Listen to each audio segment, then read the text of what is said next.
Hello everyone, সবাই কেমন আছেন? আশা করি সবাই ভালো আছেন। বন্ধুরা, আমরা সবাই জানি যে টাকার রেট ভিন্ন ভিন্ন। মানে কোনো দেশের টাকার রেট বেশি, আবার কোনো দেশের কম। কিন্তু আপনি কি জানেন আজকের দিনে পর্তুগালের 1 ইউরো সমান বাংলাদেশের কত টাকা হয়?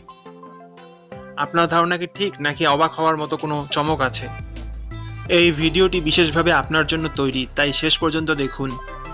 কারণ আপনি যদি নিয়মিত টাকার রেট জানেন, তাহলে অর্থ লেনদেন বা বিদেশ থেকে পাঠানো রেমিটেন্সে লাভবান হতে পারেন। আজ রবিবার 19 এপ্রিল 2026। আজ পর্তুগালের 1 টাকা সমান বাংলাদেশে 145 টাকা 01 পয়সা, আর অপর থেকে বাংলাদেশে 1 টাকা সমান পর্তুগালের 0 টাকা 0069 পয়সা। বন্ধুরা, টাকার রেট প্রতি মুহূর্তেই বদলায়, আর এই পরিবর্তন আপনার আয়, খরচ, এমনকি সঞ্চয়ের উপর প্রভাব ফেলে। তাই নতুন রেট সবার আগে জানতে এখনই চ্যানেলটি সাবস্ক্রাইব করুন এবং বেল আইকন প্রেস করুন, যাতে কোনো আপডেট মিস না করেন। আমার কাজগুলো যদি আপনার ভালো লাগে, ডেসক্রিপশনে ও পিন কমেন্টে সাপোর্ট করে লিঙ্ক দেওয়া আছে, ঘুরে আসতে পারেন।